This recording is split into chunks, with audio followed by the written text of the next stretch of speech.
10 ఏళ్ల తర్వాత రాబోయే పుష్కర పౌర్ణమి రోజున ఇక్కడ నాట్య నివేదన చేయాల్సింది నువ్వే తల్లి. చంద్రకళ, నీ నరనరాల్లోనూ నాట్యం ప్రవహిస్తుంది. నేర్చుకోకుండానే నువ్వు ఇంత అద్భుతంగా ఆడేవంటే మీ నాన్నగారు లాంటి నాట్యాచారుడు తలుచుకుంటే నిన్ను నాట్యం అయోధ్యం చేయగలరు. నా మాటని నాట్యం నేర్చుకో.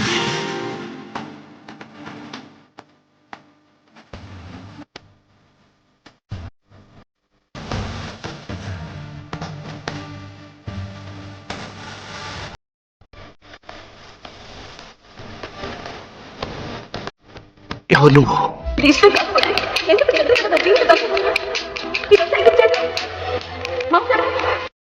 పౌర్ణమి కోసం, పౌర్ణమి కోసం, పౌర్ణమి.